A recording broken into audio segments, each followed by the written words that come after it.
Hello students. तो आज हम पढ़ेंगे चैप्टर 1 एनवायरनमेंट ऑफ स्टैंडर्ड 7। तो ये एक ज्योग्राफी लेसन्स है। तो देखते हैं environment. After the long vacation when Ravi started going to school again he notice that the only play ground next to his school was dug up. तो रवि करके एक लड़का है, वो जब लंबे वैकेशन के बाद स्कूल जा रहा होता है तो क्या देखता है, उसके आजू बाजू का जो एक बड़ा सा प्लेग्राउंड है स्कूल के बाजू का, उस पर खड्डे खुदे हुए हैं। People say that a huge building with many flats will be constructed there. तो उसके आजू बाजू के जो लोग हैं वो क्या कह रहे हैं कि यहाँ पे क्या कंस्ट्रक्ट होने वाला है, क्या बनने वाली है, एक बड़ी सी building. Ravi was almost in tears, मतलब रवि रोने जैसा हो जाता है। When he realized that the big playground with its soft grass, marigold and butterfly is gone forever, मतलब एक ही तो प्लेग्राउंड है बड़ा सा बचा हुआ, वो भी अब चला जाएगा। He shared his feeling with his classmate. In the assembly, the principal too sadly observes how environment is changing. उसने अपनी जो फीलिंग है वो अपने दोस्तों को, अपने क्लासमेट्स को बताई। असेंबली में प्रिंसिपल थे, वो भी बहुत उदास थे कि कैसे एनवायरनमेंट चेंज हो रहा है। In the class Ravi asked his teacher what is environment. तो क्लास में रवि अपनी टीचर से पूछता है कि एनवायरनमेंट क्या है। तो टीचर रिप्लाई देती है कि whatever you see in your surrounding is environment, मतलब हमारे आजू बाजू की जितनी भी चीज़ें हैं वो सारी क्या है, environment. Ravi thought aloud that means the school building, table, chair in the classroom, even that open field, the road, the garbage, my friends, all are parts of environment. मतलब ये स्कूल की बिल्डिंग, टेबल, चेयर, वो जो open field, ये कचरा, ये सब environment का पार्ट है। तो टीचर कहती है यस, पर कुछ चीज़ें, सम ऑब्जेक्ट है क्रिएटेड बाय नेचर, मतलब कुछ चीज़ें नेचर ने हमें दी है, जैसे कि माउंटेन्स, रिवर्स, ट्रीज और एनिमल्स एक्सेट्रा। और दूसरी जो चीज़ें है वो मैन मेड है, जो हमने बनाई है, इंसानों ने बनाई है। एग्जाम्पल रोड्स, कार्स, क्लोथ्स और books etcetera. Now work in pairs, make a list with your classmate sitting next to you of the creation of nature and by human being. तो टीचर क्या कहती है कि अब पैर में बट जाओ और एक लिस्ट बनाओ कि कौन कौन सी चीज़ें मैनमेड ने बनाई है, कौन कौन सी चीज़ें मैनमेड है और कौन कौन सी चीज़ें हमें नेचर ने दी। अब ये बाजू का पैरा पढ़ते हैं। Environment is our basic life support system. It provides air we breathe, the water we drink, the food we eat and the land where we live. तो एनवायरमेंट क्या है, हमारा बेसिक लाइफ सपोर्ट सिस्टम है, जो हमें जीने की हर चीज़ provide करता है, जैसे कि हवा, पानी और खाना, और ज़मीन जिस पे हम जीते हैं। Why do human beings modify this natural environment, human को क्या ज़रूरत है नेचुरल एनवायरनमेंट को मॉडिफाई करने की। Car fumes pollute air, water is collected in a pot, food is served in vessels and land is use to build factories. Human beings make cars, mills, factories and manufacture container. This is how human being modify natural environment. तो humans क्या करते हैं, अपनी ज़रूरत के हिसाब से natural environment को मॉडिफाई करते हैं। ये जो कार्स है, कार्स का जो फ्यूम होता है वो एयर को पॉल्यूट करता है। ऐसे ही कुछ एग्जांपल दिए हुए हैं। तो रवि, परमजीत, जैसी, Mustafa, Asha were all excited about making this list. तो ये जो रवि और रवि के फ्रेंड्स है वो बहुत ज़्यादा एक्साइटेड है लिस्ट बनाने के लिए। फिर वो क्वेश्चन, वहाँ पर एक लड़का होता है इकबाल, उसका फ्रेंड, जो पूछता है कि why is our environment changing, ये जो एनवायरनमेंट है वो चेंज क्यों हो रहा है। It's all because our needs, किसके लिए, हमारी ज़रूरत के लिए हम एनवायरनमेंट को चेंज कर रहे हैं।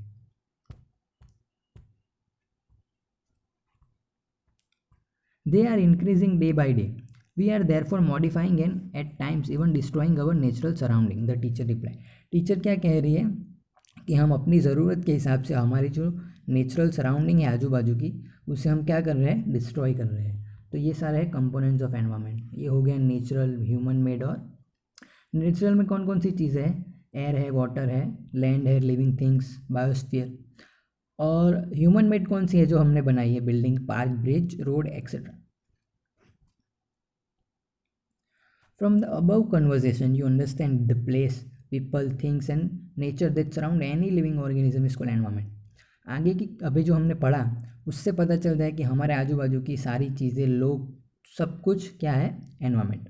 It is a combination of natural and human made phenomena. ये कम्बिनेशन है नेचुरल का और ऐसे फिनोमेना जो ह्यूमन ने बनाया है। While the natural environment refers to biotic and abiotic condition. अभी बायोटिक और एबायोटिक क्या होता है, बायोटिक यानी जिंदा चीज़ें, जिंदा लोग, यानी कि प्लांट्स, एनिमल्स, हम एक्सेट्रा। और एबायोटिक होता है चीज़ वस्तु जो नेचर ने हमें दी है, जो नॉन लिविंग है, जैसे कि ज़मीन, लैंड, बिल्डिंग, ये सब एक्सेट्रा। अब हम देखते हैं नेचुरल एनवायरनमेंट। तो land, water, air, plants and animals comprise the natural environment. Natural environment क्या होता है? Land, water, air, plants, animals etcetera. You are familiar with this meaning of lithosphere, hydrosphere, atmosphere and biosphere. हमने पढ़ा है ये, science में भी पढ़ा है, लिथोस्फीयर, हाइड्रोस्फीयर, एटमॉस्फेयर और biosphere. Let us learn some more facts about this domains. तो लिथोस्फीयर क्या होता है? इज द सॉलिड क्रस्ट और the hard top layer of the अर्थ। मतलब ज़मीन जो होती है, ज़मीन वो हमारी हो गई lithosphere, hard top layer of the earth. It is made up of rocks and minerals. किससे बनी होती है ज़मीन? रॉक्स, मिनरल्स, और उसके ऊपर क्या होता है? एक थीन लेयर ऑफ सॉइल। कैसा सरफेस होता है उसका? Irregular. It is an irregular surface with various landform such as mountains, plateaus, plains, valleys etcetera. तो ज़मीन पे और क्या क्या होता है? माउंटेन, प्लेट्यू, प्लेन, वैलीज, ये सब क्या है? Lithosphere.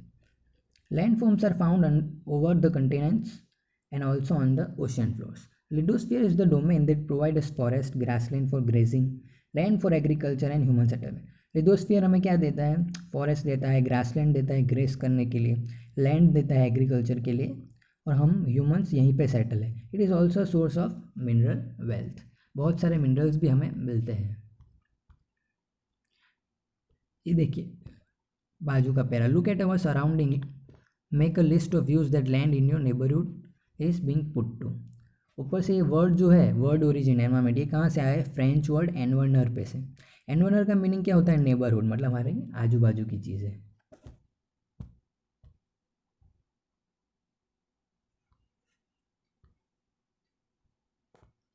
The domain of water is referred to as hydrosphere. तो हाइड्रोस्फीयर यानी क्या? पानी। हमारी जितनी भी वाटर बॉडीज है वो सारी हो गई हाइड्रोस्फीयर, जैसे कि lakes, rivers, seas, ocean etcetera. It is all essential for living organism. ये सारी चीज़ें लिविंग ऑर्गेनिज्म के लिए बहुत ही ज़रूरी है। The atmosphere is a thin layer of air. अब हम एटमॉस्फेयर के बारे में देखेंगे। एटमॉस्फेयर क्या है? एक थीन लेयर ऑफ एयर जो अर्थ को सराउंड करता है। तो gravitational force of the earth hold the atmosphere around it. तो जो ग्रेविटेशनल फोर्स है वो एटमॉस्फेयर को होल्ड करता है। उसकी the gravitational force of the earth hold the atmosphere around it. It protect us from the harmful rays and scorching heat of the sun. तो वो हमें किससे प्रोटेक्ट करता है? जो हार्मफुल रेज होती है जैसे कि यूवी रेज, उससे और तड़कती धूप से। It consist of number of gases, dust and water vapour. उसमें क्या होता है? एटमॉस्फेयर में बहुत सारे various type of gases, dust और water vapour. The changes in the atmosphere produce changes in the weather and climate. अगर एटमॉस्फेयर में कोई चेंज आता है तो वही चेंज हम वेदर या क्लाइमेट में देखते हैं। Plant and animal kingdom together make biosphere और द लिविंग वर्ल्ड। तो बायोस्फीयर क्या होता है? प्लांट और एनिमल किंगडम, मतलब जितनी भी लिविंग ऑर्गेनिज्म है वो सारी मिलके एक बायोस्फीयर फॉर्म करती है। It is a narrow zone of the earth where land, water and air interact. एक ऐसा नैरो जोन जिसमें लैंड, वाटर और एयर इंटरेक्ट करती है, किससे? सारे लिविंग ऑर्गेनिज्म से। अब हम नीचे देखते हैं व्हाट इज इकोसिस्टम। इकोसिस्टम क्या है? एक ऐसा system, it is a system form by the interaction of all living organism. मतलब हम animals, plants with each other and with the physical and chemical factor of the environment in which they live, all linked by transfer of energy and material. ये हो गई ecosystem की definition. तो at an NCC camp that Ravi class was attending, जैसी heavy downpour. तो NCC camp में रवि का एक फ्रेंड है, वो है जैसी। वो क्या कहता है कि क्या ज़ोरदार बारिश है। It reminds me of my home in Kerala. मेरा जो होम टाउन है केरला, जहाँ मैं रहता हूँ, वहाँ पे भी ऐसी ही बारिश होती है। You should come and see how it pours and pours and pours over the lushy green fields and coconut plantation. तुम्हें आके देखना चाहिए कि कैसे बारिश गिरती है ये लश ग्रीन फील्ड पे और कोकोनट प्लांटेशन पे। हीरा फ्रॉम जैसलमेर एक्सलेम। तो दूसरा एक क्लासमेट होता है, वो होता है हीरा। वो कहता है, वो जैसलमेर से है, वो कहता है वी गेट नो रेन्स, मतलब हमारे यहाँ तो बारिश होती ही नहीं है। वी सी ओनली कंकर and sand as far as the eyes can सी।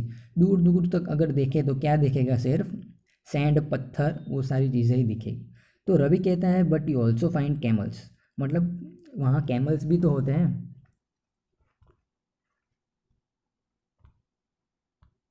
तो हीरा कहता है कि नॉट जस्ट कैमल, सिर्फ कैमल ही नहीं, if you visit our desert you will see snake, lizard and many insect too. बाकी सारे भी जो, अगर तुम वहाँ आओगे तो तुम और क्या क्या देखोगे, कैमल्स, फिर स्नेक्स, लिजर्ड और बहुत बहुत ज़्यादा इंसेक्ट, अलग अलग टाइप की। Ravi wondered why do the animals, the vegetation and the way people live vary from place to place, are they all related to each other. Ravi सोच में पड़ता है कि ये जो एनिमल्स हैं उनके जो वेजिटेशन है वो अलग अलग जगह पे रहते हैं, क्या ये एक दूसरे से सब रिलेटेड हैं?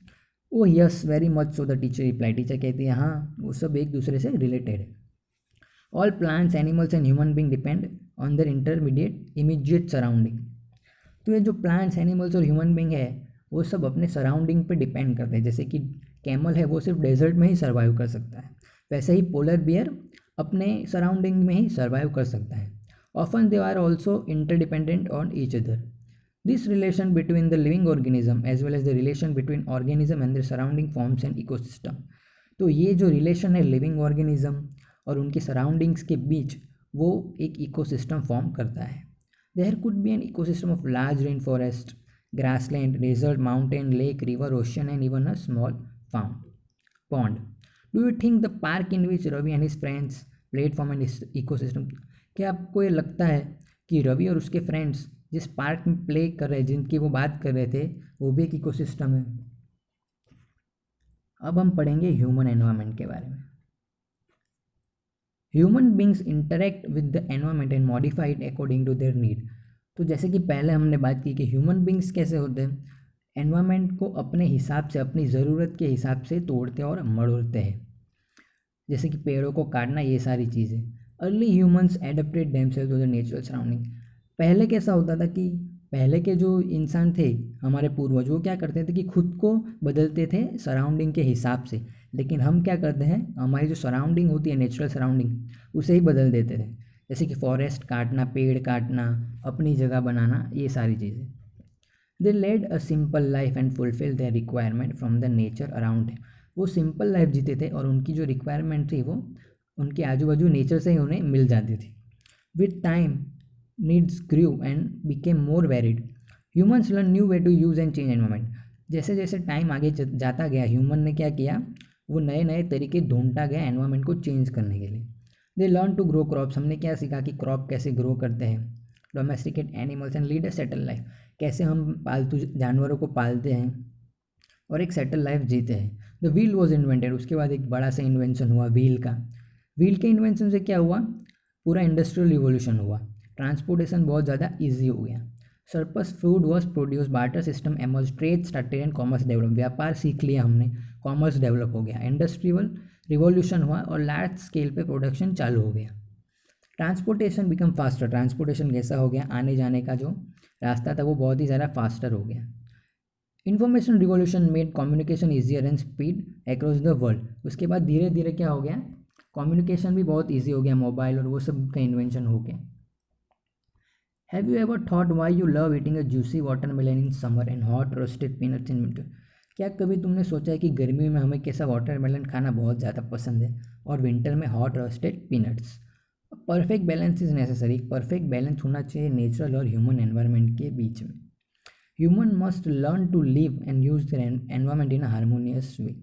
ह्यूमन को सीखना चाहिए कि हमें अपने एनवायरनमेंट का अच्छे से यूज़ कैसे करना चाहिए, वरना आगे के टाइम में एनवायरनमेंट बचेगा ही नहीं।